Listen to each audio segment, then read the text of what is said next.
ست بسم اللہ الرحمن الرحیم الحمد للہ رب العالمین والصلاة والسلام على سید الانبیاء والمرسلین وعلى آلہ واصحابہ اجمعین اما بعد فاعوذ باللہ من الشیطان الرجیم بسم اللہ الرحمن الرحیم ما كان للنبي أن يكون له أسرى حتى يثخن في الأرض تريدون عرض الدنيا والله يريد الآخرة والله عزيز حكيم لولا كتاب من الله سبق لمسكم فيما أخذتم عذاب عظيم فكلوا مما غنمتم حلالا طيبا واتقوا الله إن الله غفور رحيم صدق الله مولانا العظيم۔ میدان بدر میں اللہ جل جلالہ نے جب رسول اکرم صلی اللہ علیہ وسلم اور آپ کے صحابہ کو عظیم الشان فتح عطا فرمائی اور سارے جو کافر ہیں اللہ جل جلالہ نے مکہ کے کافروں کو میدان بدر میں ذلیل و رسوا کیا۔ اس رسوائی کے نتیجے میں ان کے 70 بڑے بڑے سردار ابو جہل سمیت قتل ہو گئے، اور جنہوں نے رسول اللہ صلی اللہ علیہ وسلم اور اسلام کی مخالفت میں تمام حدوں کو پار کر دیا تھا، کسی طرح کی شرافت اور اخلاق اور رشتہ داری کا لحاظ نہیں کیا تھا، مکہ کے 13 سالہ زندگی میں جنہوں نے ظلم ڈھائے تھے تقریباً سارے کے سارے ہی بدر میں قتل ہو گئے تھے، اور 70 جو تھے وہ قید ہو گئے۔ اب یہ جو 70 جو قید کیے ہیں ان کا کیا کیا جائے؟ اس وقت تک فدیہ مال غنیمت کے احکام نہیں آئے تھے۔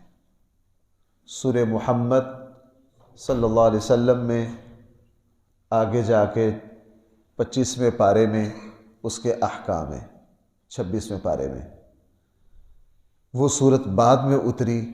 غزوہ بدر پہلی جنگ تھی، اس میں قیدیوں کے بارے میں کوئی احکام نہیں آئے تھے کہ قیدیوں کے ساتھ کیا کیا جائے۔ بعد میں وہ احکام آئے۔ اب حکم یہ ہے جب بھی مسلمان کافروں سے کوئی جنگ کریں گے، ان کے قیدی آئیں گے، یا تو کافر قیدیوں کے ذریعے مسلمان قیدیوں کو چھڑوا لیا جائے، نمبر 2 ان کو حسن سلوک کرتے ہوئے چھوڑ دیا جائے، نمبر 3 ان سے فدیہ لے لیا جائے، نمبر 4 ان کو قتل کر دیا جائے۔ یہ چاروں آپشن قرآن کریم نے دیے ہیں، اور اپنے حالات کے مطابق اسلامی ریاست جو فیصلہ کرنا چاہے کر سکتی ہے، لیکن اس وقت تک یہ حکم نہیں تھا۔ اب جب 70 گرفتار ہو گئے، ان کا کیا کیا جائے؟ رسول اکرم صلی اللہ علیہ وسلم نے صحابہ اکرام سے رائے لی۔ اکثر صحابہ، ان میں سے بہت بڑی تعداد وہ تھی جن کی رائے بہت سخت تھی۔ حضرت عمر رضی اللہ عنہ کی رائے یہ تھی کہ ان سب کو قتل کر دیا جائے، ان سب کو کیا کر دیا جائے؟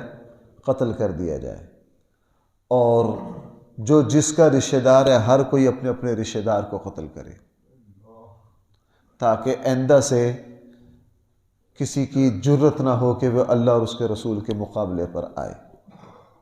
حضرت سعد بن معاذ رضی اللہ عنہ کی رائے بھی یہی تھی، عبداللہ بن رواحہ رضی اللہ عنہ کی رائے بھی، یہ دونوں انصاری صحابی ہیں، ان کی رائے بھی سخت تھی بہت۔ رسول اللہ صلی اللہ علیہ وسلم کوئی فیصلہ صدیق اکبر رضی اللہ عنہ کی رائے کے بغیر نہیں کرتے تھے۔ حضرت ابوبکر سے رائے لی تو حضرت ابوبکر رضی اللہ عنہ نے یہ رائے دی کہ اللہ کے حبیب، یہ ہے تو آپ کے رشتہ دار، ہمارے ہی خاندان اور برادری کے لوگ ہیں، میری رائے یہ ہے کہ فدیہ لے کے چھوڑ دیا جائے۔ ایک تو ہجرت ہوئی تھی، مسلمانوں میں حد سے زیادہ غربت تھی، ان کے فدیے سے مسلمانوں کو فائدہ پہنچے گا۔ دوسرا، ہم ان کے ساتھ نرمی کریں گے، ہو سکتا ہے آگے جا کے یہ مسلمان ہو جائیں، اور بعد میں پھر ایسا ہی ہوا۔ رسول اللہ صلی اللہ علیہ وسلم نے صدیق اکبر رضی اللہ عنہ کی رائے پر فیصلہ کر دیا۔ آپ علیہ الصلوۃ والسلام نے فرمایا کہ ان کو فدیہ لے کے چھوڑ دیا جائے گا، ان کو گرفتار کر کے مدینہ لے جاؤ۔ اگلے دن بدر میں ہی تھے یہ آیات نازل ہوئیں، اور اس میں قرآن کریم نے تائید کی ان صحابہ کی رائے کی جو یہ چاہتے تھے کہ ان کو قتل کر دیا جائے، ان کو بھائی کیا کر دیا جائے؟ قتل کر دیا جائے۔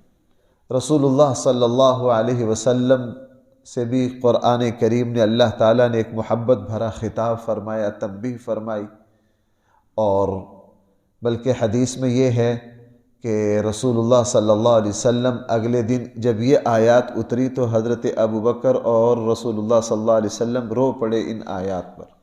صحیح بخاری میں بھی اس کی کچھ تفصیل ہے اور دوسری جگہ بھی ہے۔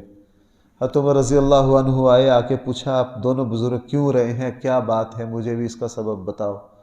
تو رسول اللہ صلی اللہ علیہ وسلم نے فرمایا کہ ہم اس لیے رو رہے ہیں کہ آپ لوگوں کی جو رائے تھی اللہ نے اس کی تائید کی ہے، اور جو ہماری رائے تھی وہ اللہ تعالیٰ نے اس کو پسند نہیں کیا، بلکہ ایک حدیث میں تو الفاظ یہ بھی ہیں کہ اللہ کا عذاب بھی اس طرف متوجہ ہوا، جس کی وجہ سے پھر اللہ جل جلالہ نے آسانی، اس طرح کے الفاظ ہیں، میں وہ پورے الفاظ کہنا نہیں چاہ رہا۔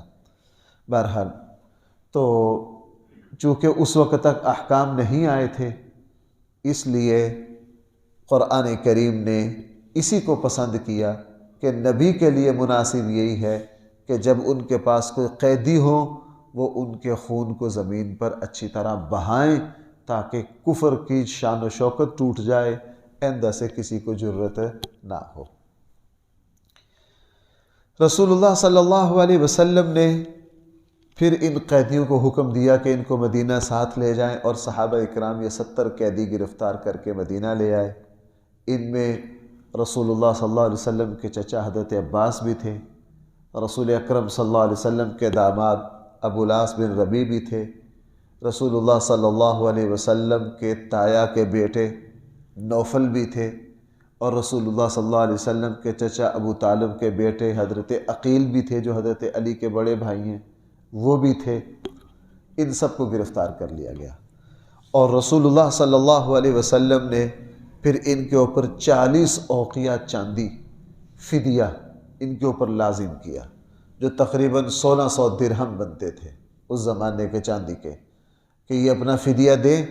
اور حضرت عباس رضی اللہ عنہ کو رسول اللہ جب گرفتار کیا گیا تو حضرت عباس نے مدینہ میں آ کے یہ کہا کہ میرے پاس کافی ساری چاندی تھی جو بدر میں آپ لوگوں نے لے لی، اسی کے بدلے میں مجھے چھوڑ دیا جائے۔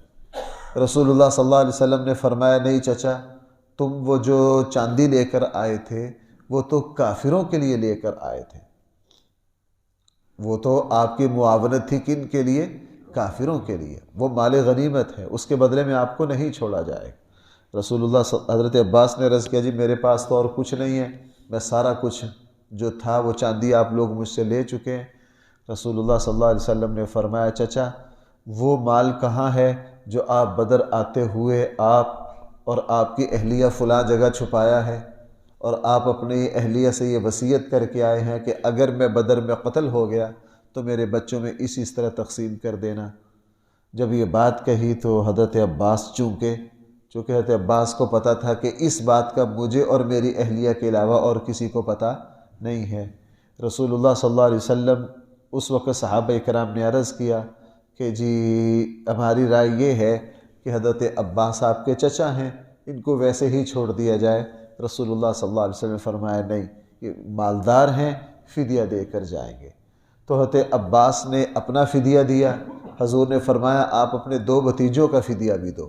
تو حضرت عباس رضی اللہ عنہ، چونکہ ایک روایت یہ ہے کہ حضرت عباس اس وقت تک مسلمان ہو چکے تھے، ایک روایت یہ ہے، روایات اور طرح بھی ہیں۔ حضرت عباس نے یہ عرض بھی کیا کہ جی میں تو مسلمان ہوں۔ رسول اللہ صلی اللہ علیہ وسلم نے فرمایا آپ مسلمان ہیں یا نہیں ہیں یہ اللہ کے علم میں ہے، آپ کافروں کے ساتھ آئے ہیں، انہی کی طرف سے جنگ میں شریک ہوئے ہیں، ہم اسی کے اعتبار سے آپ کے ساتھ معاملہ کریں گے۔ آپ اپنے بھتیجے نوفل کا بھی فدیہ دیں اور اپنے بھتیجے عقیل کا بھی۔ تو حضرت عباس رضی اللہ عنہ نے پھر دونوں کا اپنا بھی دیا، 3 بندوں کا فدیہ دیا۔ فرمایا کہ میرا بہت سارا مال بدر میں لگ گیا اور بہت سارا مال فدیہ میں چلا گیا، تو میں پھر بالکل خالی ہو گیا۔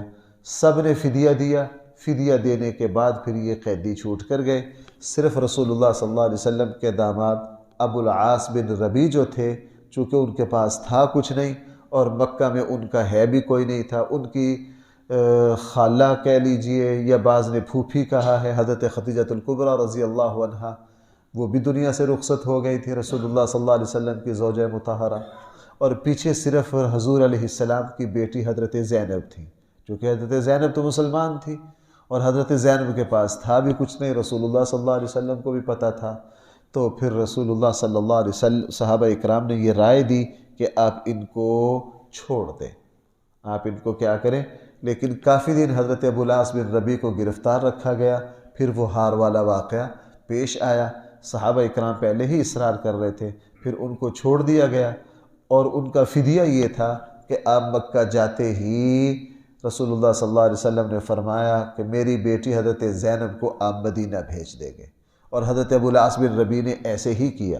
بعد میں اللہ کے نبی نے ان کی تعریف کی بہت کہ میرا یہ ایسا داماد ہے، اس نے میرے ساتھ جو بھی وعدہ کیا ہے اس کو پورا کیا ہے۔ ابو العاص بن ربیع جیسے ہی مکہ پہنچے تو حضرت زینب کو مدینہ بھیجنے کے فوراً انتظامات کیے، اور پھر 6 مہینے کے بعد حضرت زینب کے آنے کے 6 مہینے بعد خود بھی مسلمان ہو کر پھر مدینہ منورہ رسول اللہ صلی اللہ علیہ وسلم کی خدمت میں حاضر ہو گئے۔ اللہ تعالیٰ کی قدرت کے عجوبے ہیں، ہماری عقل، ہمارا شعور، ہمارا فہم اللہ کے فیصلوں کو پہنچ نہیں سکتا۔ کل میں جمعے میں عرض کر رہا تھا، وہ چونکہ ہماری لائن کے واقعات تھے، بڑے بڑے محدثین پر کوئی آزمائش آئی، اللہ تعالیٰ نے اس آزمائش اور مصیبت میں ان سے کوئی دین کا ایسا کام کروا دیا جو ان کے لیے صدقہ جاریہ بن گیا، جو ان کے لیے بھائی کیا بن گیا؟ صدقہ جاریہ بن گیا۔ تو یہ اللہ کی شان ہے۔ اب یہاں بھی کیا ہوا، یہ جو 70 قیدی تھے وہ بدبخت 70 تو قتل ہو گئے، یہ 70 قید ہو گئے، اور قرآن کریم نے فرمایا بھی کہ ان کو قتل کر دیا جانا چاہیے تھا، لیکن رسول اللہ صلی اللہ علیہ وسلم اور سیدنا صدیق اکبر کی رائے کے مطابق ان کو چھوڑ دیا گیا۔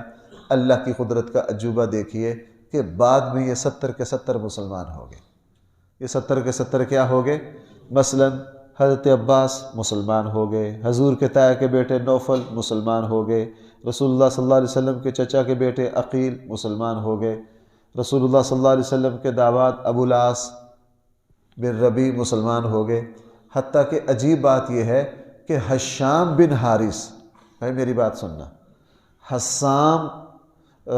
حشام بن حارث یہ وہ صاحب تھے کہ شیطان جو تھا سراقہ بن مالک کی شکل میں ان کے ہاتھ میں ہاتھ ڈال کر میدان بدر میں باتیں کر رہا تھا، جس وقت آسمان کے فرشتے اترے۔ پیچھے بھائی وہ آیت گزری ہے کہ نہیں؟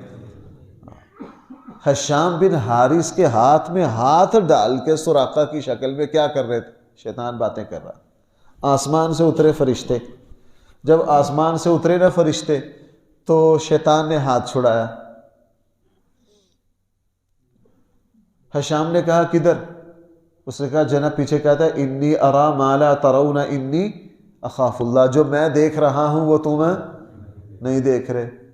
رفو چکر ہو گیا، اور بعد میں یہی حشام بن حارث مسلمان ہو گئے۔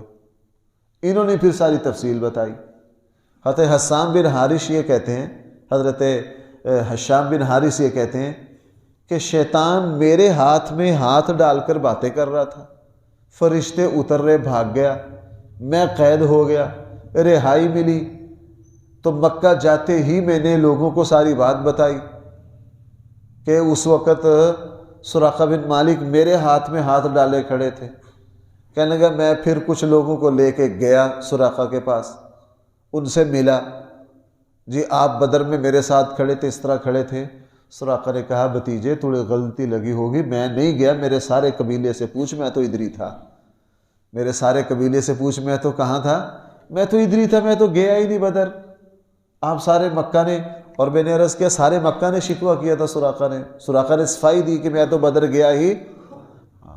تو پھر ان پر راز کھلا جب مسلمان ہو گئے، پھر یہ آیات سامنے ہے کہ بدر میں تو اس طرح فرشتے اترے، ساری باتیں اتری۔ پھر حضرت جو حشام تھے وہ ہنسا کرتے تھے کہ یہ آیات جب اتری تو شیطان میرے ساتھ باتیں کر رہا تھا۔ بعد میں بھائی شیطان نے جس کا ہاتھ پکڑ رکھا ہے وہ بھی بعد میں کیا ہو گئے، مسلمان ہو گئے۔ یہ اللہ کی شان ہے، اللہ کی قدرت، کچھ نہیں کہا جا سکتا کہ دنیا میں کس وقت کیا ہو سکتا ہے، دنیا میں کس وقت کیا ہو سکتا ہے۔ ہماری عقل، ہمارا شعور اللہ کے نظام کو سمجھ نہیں سکتا۔ بہرحال دیکھیے جی، اور میں نے عرض کیا جتنے قیدی ہوئے بھائی اکثر کیا ہو گئے، سارے مسلمان ہو گئے۔ بڑے بڑے ابو سفیان بڑے سرداروں میں سے بچ کے نکل گئے، بھائی بعد میں کیا ہو گئے، مسلمان ہو گئے۔ میدان بدر میں پوری شدت سے شریک ہوئے، ابو جہل شریک ہوا، اور ابو جہل کے بیٹے اکرمہ شریک ہوئے۔ اکرمہ بعد میں کیا ہو گئے، اور عظیم الشان صحابی بنے اکرمہ، بڑے عجیب بنے۔ اکرمہ کیا ہو گئے، مسلمان ہو گئے۔ یہ اللہ کی شان تھی۔ بہرحال اسی لیے قرآن کریم نے ارشاد فرمایا ما کان للنبی، نبی کے لیے مناسب نہیں ہے ان یکون لہ اسرا، کہ نبی کے پاس قیدی ہوں، حتی یسخن فی الارض، یہاں تک کہ ان کا خون زمین میں بہا دیا جائے۔ تریدون عرض الدنیا، تم نے دنیا کے مال و دولت کا ارادہ کیا، چونکہ صدیق اکبر رضی اللہ عنہ نے کیا رائے دی تھی کہ غربت بھی ہے، ان کا فدیہ لے لیا جائے۔ واللہ یرید الآخرہ، اللہ جل جلالہ کا ارادہ بھائی کس کا تھا، آخرت کا۔ واللہ عزیز، اللہ جل جلالہ سب پر غالب ہے، حکیم، اور وہ سب سے بڑی حکمت والے ہیں۔ لولا کتاب من اللہ، اگر نہ ہوتا پہلے سے طے شدہ فیصلہ، لمسکم فیما اخذتم عذاب عظیم، تو تمہیں بہت بڑا عذاب پہنچتا اس فدیہ کے بدلے میں جو تم نے لیا۔ یہ بس ذرا سمجھ لیجئے، فرمایا اگر طے شدہ فیصلہ نہ ہوتا اللہ کا، تو جو تم نے فدیہ لیا ہے بھائی تم پر کیا آتا، بہت بڑا عذاب۔ وہ طے شدہ فیصلہ کیا تھا، مفسرین کی اس میں کئی رائے ہیں۔ بعض نے فرمایا طے شدہ فیصلہ یہ تھا کہ یہ جتنے بھی قیدی ہوئے ہیں بعد میں انہوں نے کیا ہونا ہے، اس وجہ سے اللہ تعالیٰ نے عذاب نہیں بھیجا۔ بعض نے فرمایا طے شدہ فیصلہ یہ تھا کہ چونکہ اللہ کے نبی جب موجود ہوں تو عذاب آ نہیں سکتا۔ لولا کتاب سے حضور مراد ہیں کہ اگر آپ میدان بدر میں نہ ہوتے تو فدیہ لینے پر اللہ تعالیٰ کا عذاب آ سکتا تھا۔ بعض نے فرمایا نہیں، اس کا مطلب یہ ہے کہ چونکہ اللہ جل جلالہ بدر والوں کی مغفرت فرما چکے ہیں، اللہ تعالیٰ بھائی بدر والوں کی کیا کر چکے ہیں، مغفرت فرما چکے ہیں۔ اگر اللہ تعالیٰ کا پہلے سے بدر والوں کی مغفرت کا فیصلہ نہ ہوا ہوتا تو ان پر کیا آ جاتا، عذاب آ جاتا۔ اس کے علاوہ بھی 3-4 قول ہیں۔ بہرحال لولا کتاب من اللہ، اگر اللہ تعالیٰ کی طرف سے طے شدہ فیصلہ نہ ہوتا، سبق لمسکم فیما اخذتم، تو تمہیں پہنچتا جو کچھ تم نے لیا ہے اس کے بدلے میں بہت بڑا عذاب۔ پھر اللہ تعالیٰ نے ترمیم کر دی، خود ہی آگے فیصلہ فرما دیا، فرمایا اچھا اب تم فدیہ لے چکے ہو، فَكُلُوا مِمَّا غَنِمْتُمْ، بطور غنیمت جو کچھ تم نے لیا ہے وہ حلال اور طیب ہے، اسے کھاؤ۔ وَاتَّقُوا اللَّهَ، اللہ سے ڈرتے رہو، ان اللہ غفور الرحیم، بے شک اللہ جل جلالہ بہت معاف کرنے والے ہیں اور ہر کسی پر رحم فرمانے والے۔ یہ جو اگلی آیات ہیں اس میں کیا فرمایا، میں نے ابھی عرض کیا حضرت عباس نے بھائی کیا عرض کیا تھا، میں تو کیا ہو گیا، مسلمان۔ اور ان میں سے اکثریت وہ تھی جو کافروں کے مجبور کرنے پر آئے تھے۔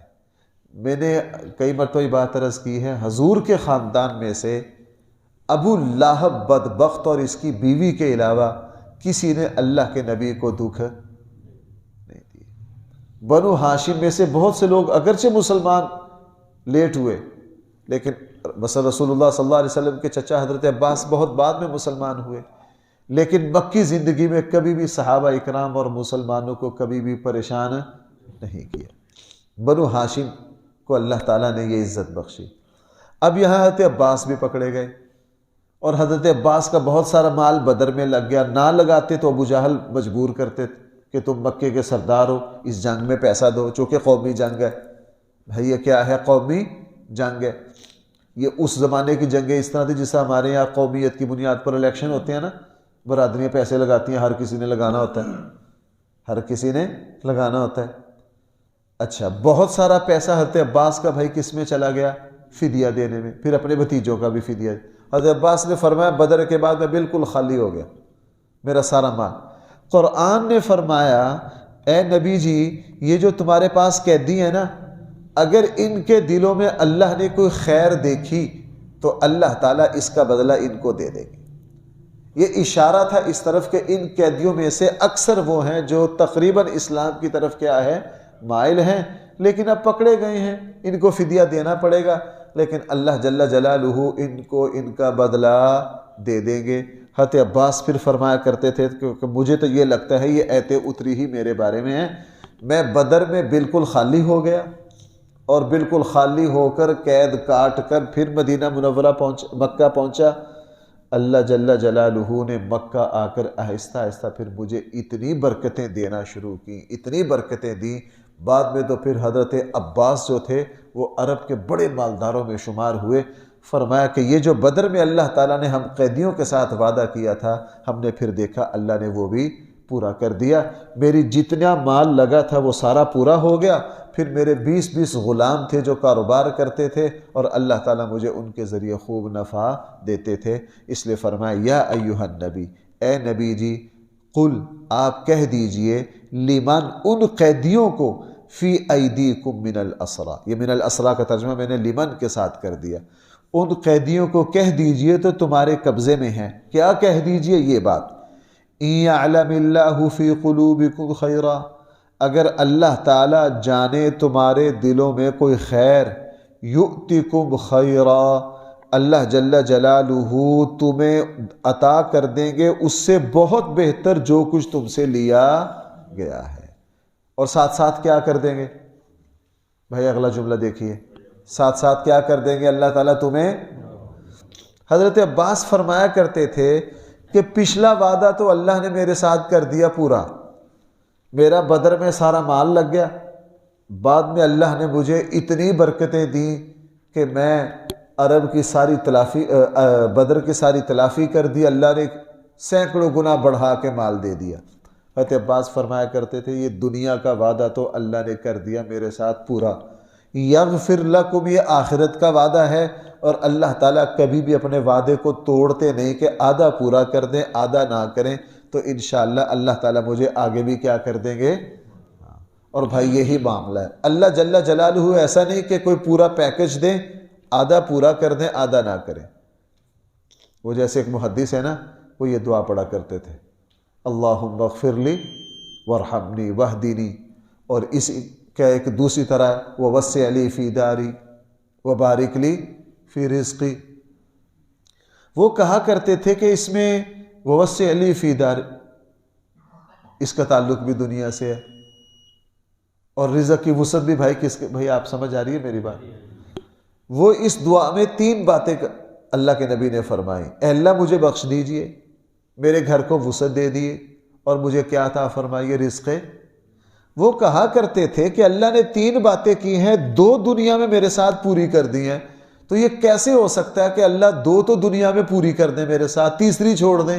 چونکہ اللہ تعالیٰ کی شان نہیں ہے کہ وہ جو وعدہ کریں آدھا پورا کر دیں آدھا پورا نہ کریں۔ اس لیے فرمایا کہ جب میری اس دعا کے نتیجے میں مجھے گھر میں وسعت بھی دے دی، مجھے رزق حلال بھی دے دیا، تو بھائی تیسرا کام کیا ہے؟ مغفرت، اللہ تعالیٰ میری مغفرت بھی۔ یہی بات حضرت عباس فرمایا کرتے تھے کہ پچھلا وعدہ تو اللہ نے میرے ساتھ پورا کر دیا، تو انشاءاللہ وَيَغْفِرْ لَكُمْ یہ بھی پورا ہوگا، اللہ پھر تمہیں معاف بھی کر دے گا، واللہ غفور الرحیم۔ وَإِن يُرِيدُوا خِيَانَتَكَ، اگر تمہارے دل میں کوئی خیر نہ ہوئی، خیانت ہوئی، فقد خان اللہ من قبل، تو تم اللہ کے ساتھ پہلے بھی خیانتیں کر چکے ہو، فامکن منہم، ظاہرہ پھر اللہ تعالیٰ تم سے اس کا انتقام لیں گے۔ واللہ علیم حکیم، اللہ جل جلالہ کا علم بھی کامل ہے، حکیم اللہ تعالیٰ کی حکمت بھی کامل ہے۔ اللہ تعالیٰ ہم سب کو صحیح فہم عطا فرمائے۔ الحمدللہ رب العالمین، والصلاة والسلام على سید الانبیاء والمرسلین وعلى آلہ واصحابہ اجمعین۔ ربنا آتنا فی الدنیا حسنہ وفی الآخرة حسنہ